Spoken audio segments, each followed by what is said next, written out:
welcome to the Human Physiology lectures. Today we are going to study about the MCQ question number 2 on cardiovascular system. So if a question comes to you that which of the following events occur at the end of the period of ventricular ejection, यानी ventricular ejection के end में कौन सा event present होता है, appear होता है cardiac cycle में, तो आपको इसका आंसर देने के लिए कार्डिक साइकिल को बारे में एलेबोरेटली मालूम होना चाहिए. आपके ऑप्शंस दे रखे हैं AV valves close, aortic valves open, aortic valves remain open, AV valves open, pulmonary valves closes. तो अगर इवेंट हमें याद है तो हम इस क्वेश्चन का आंसर दे पाएंगे. तो इसके लिए हम एक बार कार्डिक साइकिल का एक डायग्राम बनाते हैं, graph.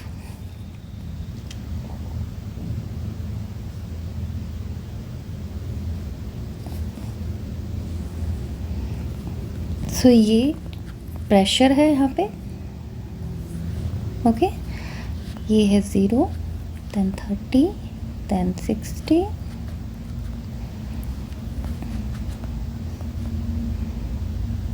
then 80, then 120, this one is 100, okay. So this is the pressure.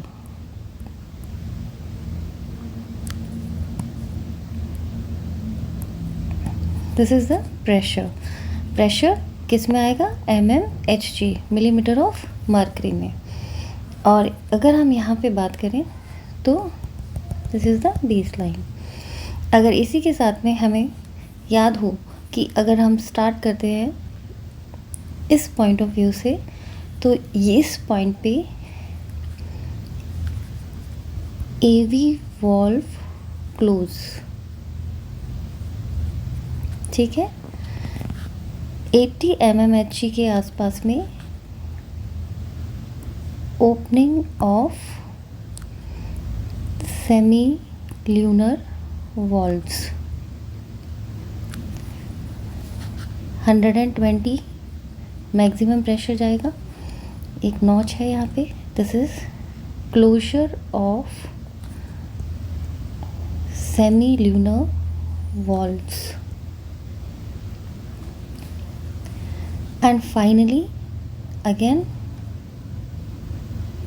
opening of AV valves, और यहाँ से दूसरी साइकिल बिगिन हो जाएगी, ओके. तो अब ये जो सीक्वेंस ऑफ इवेंट्स हैं, तो हम अगर AV valves क्लोज की बात करते हैं तो AV valves मतलब सपोज अगर ये हार्ट के चैम्बर्स हैं, ये राइट एट्रिया, ये लेफ़्ट एट्रिया, ये राइट वेंट्रिकल, ये लेफ़्ट वेंट्रिकल, तो इन दोनों के बीच में जो वॉल्व्स होते हैं दे आर एवी वॉल्व्स. और लेफ़्ट एट्रिया, लेफ़्ट वेंट्रिकल और aorta, this is in continuation with aorta.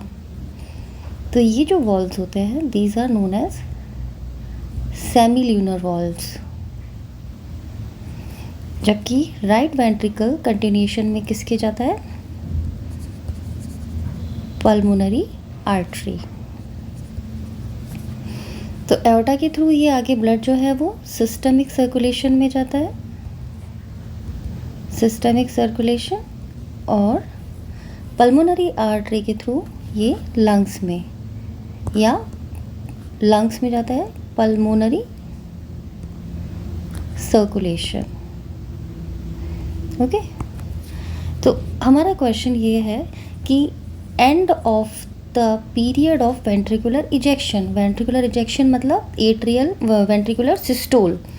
तो एक तो फिलिंग होता है, एक होता है इजेक्शन.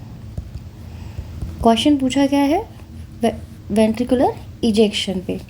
तो जब फैक्ट जो उसकी जो सीक्वेंस आता है, तो अगर एट्रियल सिस्टोल है तो एट्रियल सिस्टोल के बाद, यानी जब एट्रिया से ब्लड वेंट्रिकल्स में चला जाता है थ्रू एवी वॉल्व्स के, तो ये फिलिंग हो गई है ना.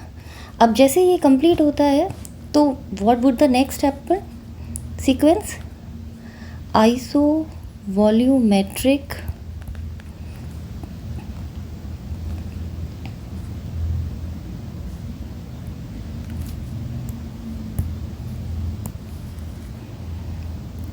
Contraction phase.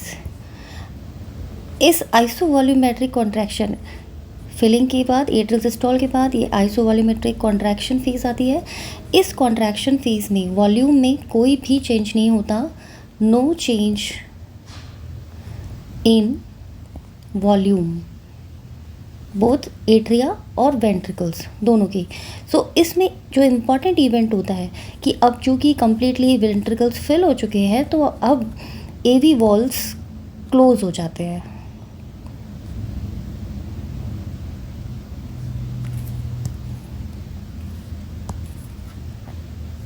क्लोज्ड हो जाते हैं। तो this produce a sound that is first heart sound. तो इसमें जो इवेंट हुआ वो हुआ एवी वॉल्व क्लोजर का, और ये जो इवेंट था वो था वेंट्रिकुलर फिलिंग का इनिशियल वाला, ठीक है, वेंट्रिकुलर कॉन्ट्रैक्शन से जस्ट पहले के वाला।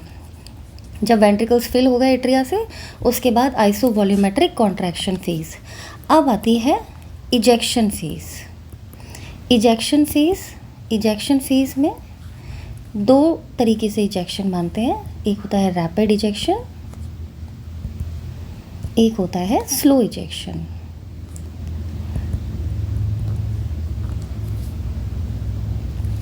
तो चूंकि अब वेंट्रिकल्स में कम्प्लीटली ब्लड भरा हुआ है, अब वेंट्रिकल से जो ब्लड है वो बाहर एओर्टा की तरफ या पल्मोनरी आर्टरी की तरफ इजेक्ट होगा। तो इजेक्ट होगा तो इस कंडीशन में 75% इजेक्शन रैपिड फिलिंग में हो जाता है, लेटर ऑन 25% इजेक्शन जो है वो स्लो फेज में होता है। सो जैसे ही ये रैपिड इजेक्शन फेज और स्लो इजेक्शन फेज कंप्लीट होती है, उसके बाद एक थर्ड फेज आती है जो कि बहुत शॉर्ट ड्यूरेशन की होती है, जिसे बोलते हैं प्रोटाडायस्टोल फेज। ये 0.04 सेकेंड की होती है। इसमें क्या इम्पोर्टेंट फीचर होता है, चूँकि वेंट्रिकल से सारा ब्लड जो है वो एओर्टा में और पल्मोनरी आर्टरी में जा चुका होता है, तो अब यहाँ पे एक इवेंट आता है जिसमें सेमिल्यूनर वॉल्व्स क्लोज हो जाते हैं या पल्मोनरी वॉल्व्स क्लोज हो जाते हैं, ठीक है। कई ऑप्शंस में आपको प्रोटाडायस्टोल फेज दे रखी होगी और कई ऑप्शंस में आपको कंटिन्यूशन में इसके जस्ट बाद वाली फेज, जिसको हम बोलते हैं आइसोवॉल्यूमेट्रिक रिलैक्सेशन फेज। सो आइसोवॉल्यूमेट्रिक रिलैक्सेशन फेज ये फिर से फिलिंग फेज है, जिसमें इसमें क्या है कि कोई भी वॉल्यूम में चेंज नहीं होता, एट्रिया और वेंट्रिकल्स दोनों की वॉल्यूम में, और इसके बाद स्टार्ट होती है फिलिंग फेज। अब चूँकि हमारा क्वेश्चन है कि and of the period of ventricular ejection, तो वेंट्रिकुलर इजेक्शन कहाँ पे कंप्लीट हो गया, इजेक्शन फेज में, और टोटली इसके बाद जो फॉलो फेज हुई वो है प्रोटाडायस्टोल। प्रोटाडायस्टोल में दो इवेंट हुए, सेमिल्यूनर वॉल्व्स क्लोज हुआ, पल्मोनरी वॉल्व्स क्लोज हुआ। इसे जो साउंड हार्ट साउंड प्रोड्यूस होता है that is second heart sound, okay. तो इजेक्शन के बाद कौन सी फेज आई, प्रोटाडायस्टोल। कई बार ऑप्शंस में प्रोटाडायस्टोल ना होके आइसोवॉल्यूमेट्रिक रिलैक्सेशन फेज भी दे देते हैं। तो उसमें इवेंट क्या होगा, सेमिल्यूनर वॉल्व्स क्लोज्ड या फिर पल्मोनरी वॉल्व्स क्लोज्ड। तो इस हिसाब से हमारा आंसर जो होना चाहिए कि which of the following event occur at the end of the ventricular ejection, that is pulmonary valves closes. AV valves close कब होते हैं, after atrial systole. Aortic valve open कब होते हैं, at the time of rapid ejection phase, continue through systole. Aortic valves remain open रहते हैं। AV valves open कब होते हैं, एवी वॉल्व्स ओपन होते हैं बिफोर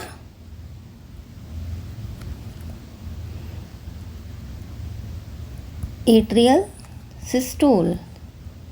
तो एट्रियल सिस्टोल के जस्ट पहले एवी वॉल्व्स ओपन होते हैं और एट्रिया से जो ब्लड है वो वेंट्रिकल्स में चला जाता है।